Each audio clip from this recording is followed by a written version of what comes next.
अस्सलाम वालेकुम viewers, doctor Atiq चांद और हाफिज़ उज़ैर अहमद सवाती आपकी खिदमत में हाज़िर हैं प्रोग्राम ज़िंदगी के हसीन लम्हात आस न्यूज़ के साथ। और आज हमारे हसीन मेहमान हैं जनाब नवाबज़ादा जहांदाद साहब। अस्सलाम वालेकुम सर। वालेकुम सलाम जी। Thank you so much. आज आप बहुत मसरूफ़ भी थे लेकिन इसके बावजूद आपने टाइम दिया, चूँकि आपकी जो वो डॉक्यूमेंट्री है हिस्ट्री पे, तनावल की हिस्ट्री पे, मुझे बड़ी अच्छी लगी। तो मेरी बड़ी ख्वाहिश थी कि मैं आपके साथ बैठूं और इस पे प्रोग्राम करूं। मुख्तसर सी ज़रा वो हमारे व्यूअर्स के साथ अगर आप शेयर कर दें। जी, मेरी एक छोटी सी वो कोशिश थी 4 साल पहले जो मैंने की कि इस इलाके की जो हिस्ट्री है, क्योंकि देखिए हिस्ट्री हर इलाके की है, तनावल की भी है, अगरोर की भी है, मानसेरा की भी है, केपीके की भी है, और ये इंसान के शौक के ऊपर है। इंसान जितना इसके साथ शौक लगाए, जितना इसको वक्त दे, उतनी उसको चीज़ें पता चल सकती हैं। तो आज से 4 साल पहले मैंने कोशिश ये की कि कुछ इस इलाके की हिस्ट्री जो है वो मैं लोगों के सामने लाऊं।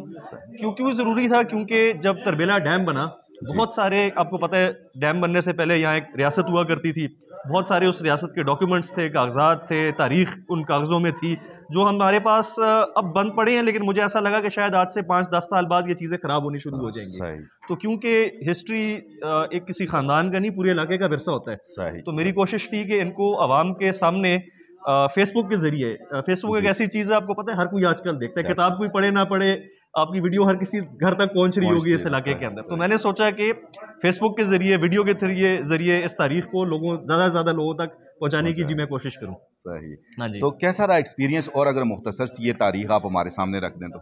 यार देखें, अभी 600 साल की रिकॉर्डेड हिस्ट्री मुख्तसर करना बड़ा मुश्किल काम है। वो मैं आपसे शायद अलग एक पूरा लंबा प्रोग्राम करें। लेकिन अगर उसको हम डिवाइड करें एराज में, तो जैसे मैंने कहा, हमारे पास हिस्ट्री तो हज़ारों साल पुरानी है, लेकिन पिछले 600 साल की इस तनावल की लिखी हुई तारीख हमारे पास मौजूद है जो किताबों में है, जिससे हमें पता चलता है मुग़ल दौर में इस इलाके में क्या हालात थे, हमारे बुज़ुर्गों का क्या किरदार था उस टाइम पे। मुग़ल दौर के बाद अफ़गान दौर आता है इस इलाके में, फिर सिख दौर आता है, फिर अंग्रेज़ दौर आता है, फिर आज हम इधर है, पाकिस्तान बना हुआ है। मुख्तसर अगर मैं कुछ बेसिक सी बातें करूँ, वो ये कि ब्रिटिश दौर में अपर तनौल का जो इलाका है, इसको एक नीम खुद मुख्तार इलाका ब्रिटिश गवर्नमेंट ने तस्लीम किया। उसकी वजह ये थी कि पूरे केपीके में ब्रिटिश अपने आप को सिखों के बारे समझते थे, क्योंकि ब्रिटिश से पहले सिखों ने इस इलाके पे हुकूमत की।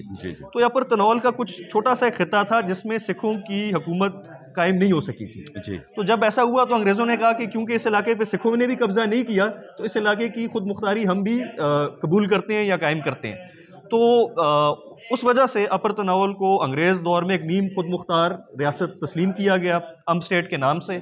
अम स्टेट 1858 में कायम हुई।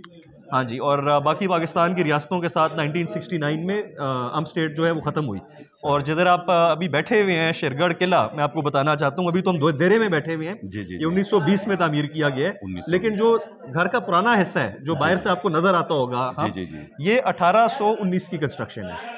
तो यानी आज इसके 202 साल मुकम्मल हो चुके हैं। ये एक सिख जर्नैल ने तामीर किया था जी, जिससे हमारे बुजुर्गों ने, और जब मैं अपने बुजुर्गों कहता हूँ, मैं किसी एक कबीले या एक खानदान की बात नहीं कर रहा, ये जनबा सिस्टम होता था।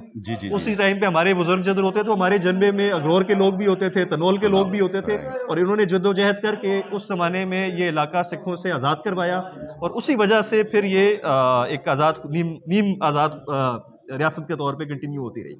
तो हिस्ट्री तो जी जिस तरह से इंसान घंटे बात कर सकता है। इंशाल्लाह मैं शुक्रिया अदा करना चाहता हूँ आपका। आजकल पॉलिटिक्स में तो बहुत कवरेज हो रही है, लेकिन आपने तारीख में दिलचस्पी ली, तो इंशाल्लाह कभी बैठ के ज़्यादा डिटेल में भी आपसे बात करेंगे इस बारे में। सही। अच्छा, पर्सनली एक आखिरी क्वेश्चन आपसे करना चाहता हूँ।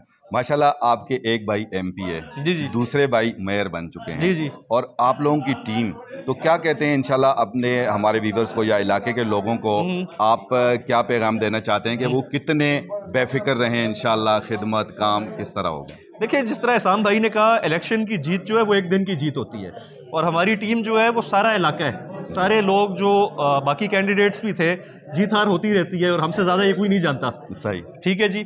तो सारे हमारी टीम है, सारे हमारे भाई हैं, और मैं चाहता हूँ इलाके का भला। सिर्फ मैं हालांकि पॉलिटिक्स से आपने मुझे वाबस्ता नहीं देखा, मैं अपने एक शहर में होता हूँ ज़्यादा, लेकिन मैं समझ सकता हूँ कि जीत सिर्फ तब हो सकती है कि सब लोगों को इंशाल्लाह हम साथ लेके चलेंगे, और जिन लोगों ने हमें वोट नहीं भी दिया, इंशाल्लाह उन्हें भी साथ लेके चलेंगे। बहुत ज़रूरी है, उसी सूरत में कामयाबी मिल सकती है जी। थैंक यू सो मच जी, आपने अपना कीमती टाइम दिया। थैंक यू जी। तो व्यूअर्स, ये था हमारा आज का प्रोग्राम ज़िंदगी के हसीन लम्हात आस न्यूज़ के साथ हमारे हसीन मेहमान नवाबज़ादा जहांदाद साहब। और हाफिज़ उज़ैर अहमद सवाती मेरे साथी रिपोर्टर और डॉक्टर अतीक चांद को इजाज़त दीजिएगा। मिलते हैं इंशाल्लाह नेक्स्ट वीडियो में, लेकिन इससे पहले ये याद रखिए कि वीडियो को आपने ज़्यादा से ज़्यादा शेयर करना है ताकि हमारा मोटो मकसद पहुँच सके सब लोगों तक। इजाज़त दीजिएगा। अल्लाह हाफिज़। शुक्रिया जी।